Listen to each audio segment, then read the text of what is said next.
بسم الله الرحمن الرحيم. اللهم ارزقنا توفيق الطاعة وبعد المعصية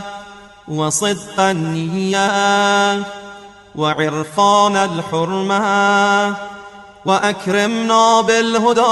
والاستقامة،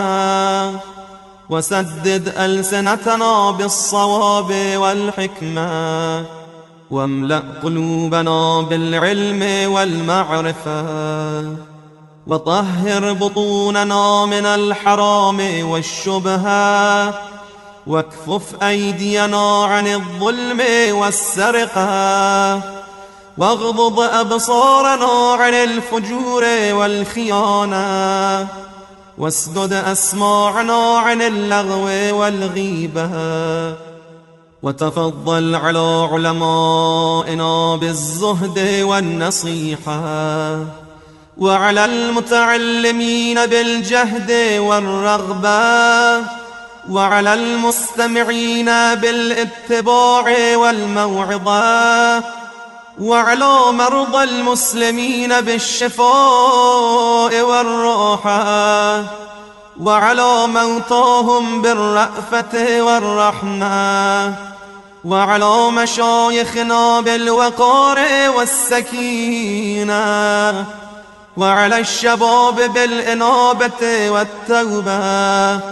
وعلى النساء بالحياء والعفة، وعلى الأغنياء بالتواضع والسعة، وعلى الفقراء بالصبر والقناعة، وعلى الغزاة بالنصر والغلبة، وعلى الأسراء بالخلاص والراحة، وعلى الأمراء بالعدل والشفقة، وعلى الرعية بالإنصاف وحسن السيرة،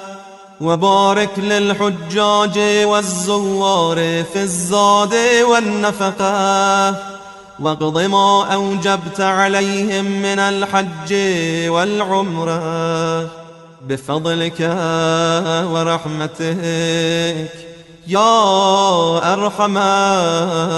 الراحمين.